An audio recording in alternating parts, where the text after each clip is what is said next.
This story is from the movie titled Smile 2022. Sit back and enjoy watching.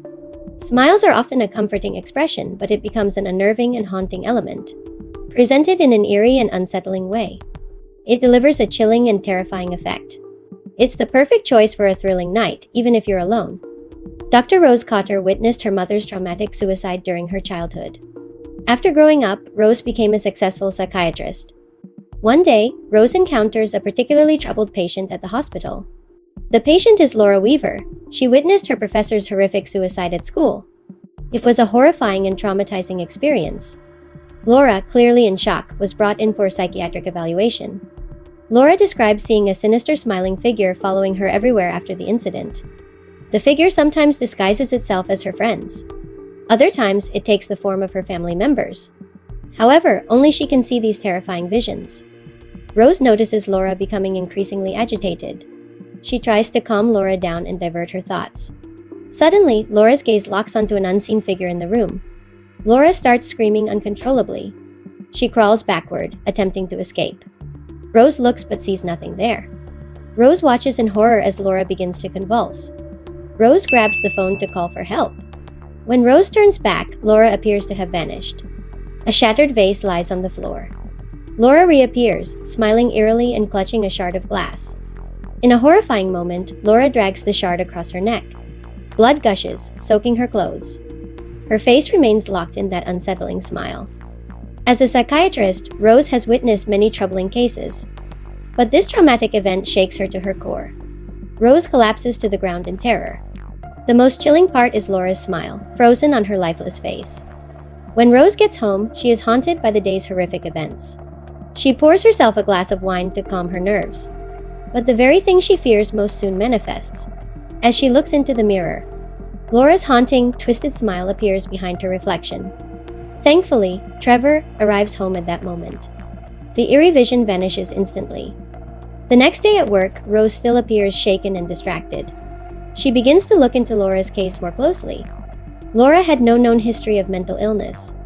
However, the suicide Laura witnessed just days before seemed particularly strange. Laura's professor also had the same unnerving smile when he took his own life. Rose's sister, Holly, calls to invite her to her nephew's birthday party the next day. While on the phone, Rose notices a strange man staring up at her from the street below. His expression eerily resembles the smile Laura had before her death. Alarmed, Rose quickly ends the call. Walking past a patient's room, Rose notices the patient's unsettling smile. Out of curiosity, she steps inside to ask what's happening. The patient later shouts to Rose, "You're going to die." His smile becomes increasingly distorted and sinister. Terrified, Rose backs out of the room. She calls for her colleagues to attend to the patient. However, when her colleagues arrive, the patient appears to be asleep.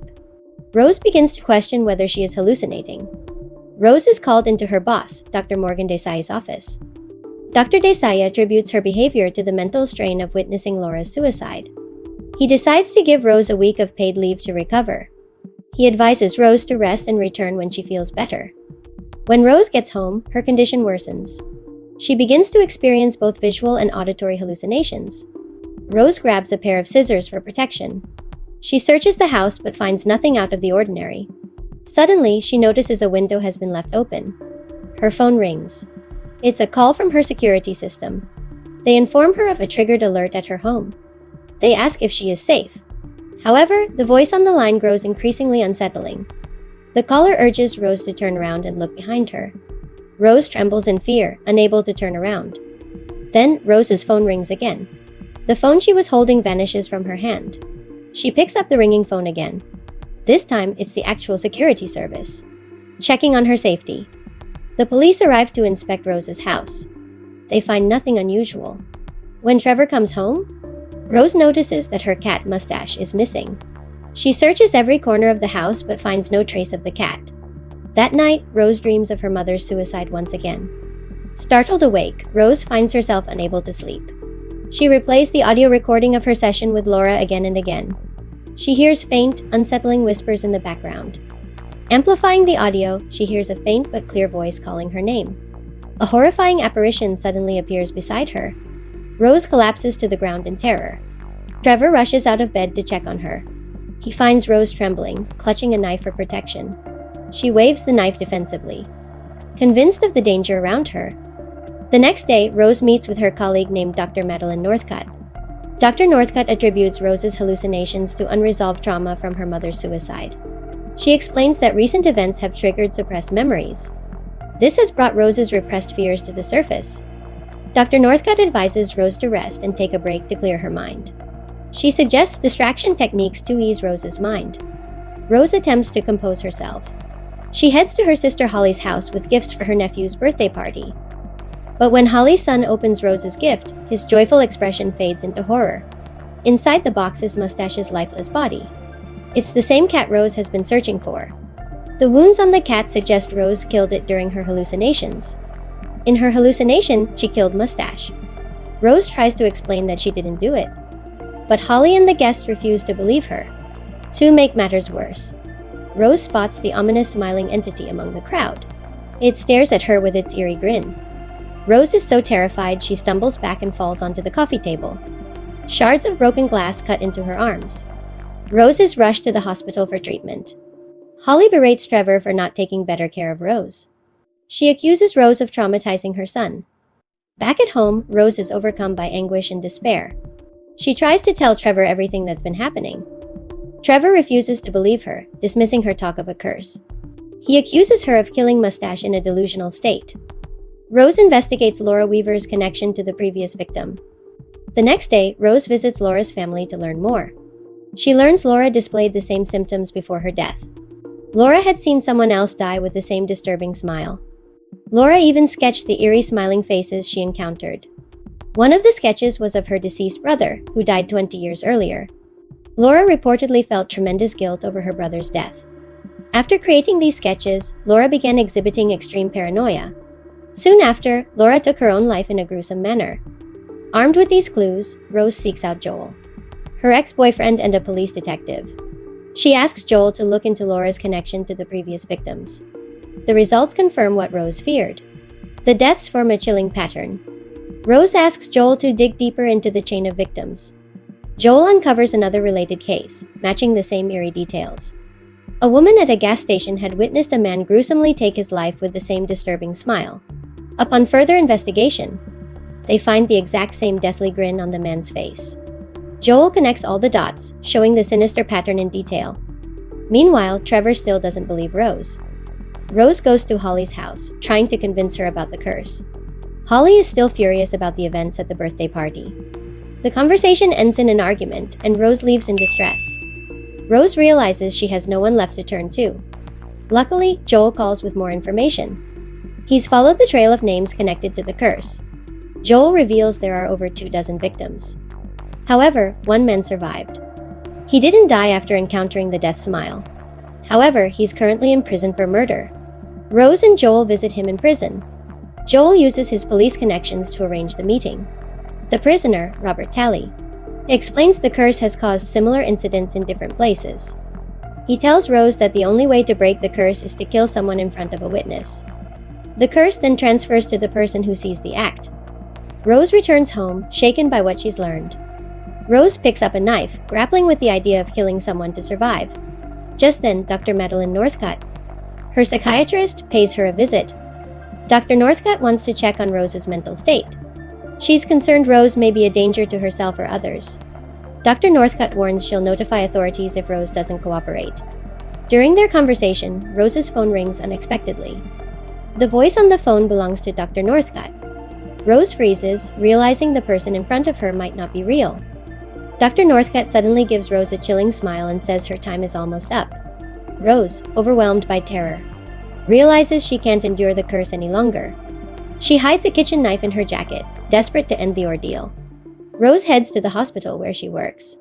She seeks out Carl, the patient from the beginning of the story. Carl is terrified the moment he sees Rose. At that moment, a hospital colleague enters the room. Rose sees this as an opportunity to break the curse. She raises the knife and rushly attacks Carl. But Carl started to do the eerie smile despite being stabbed. To Rose, the colleague gripped the face of his skin. He begins to resemble her earlier patient with the death smile. In reality, the colleague notices Rose in the parking lot. He comments on her visibly shaken and unstable demeanor. He spots the knife on her passenger seat. He becomes concerned that Rose might harm herself or someone else. He urges her to step out of the car and seek help. Rose panics and speeds away.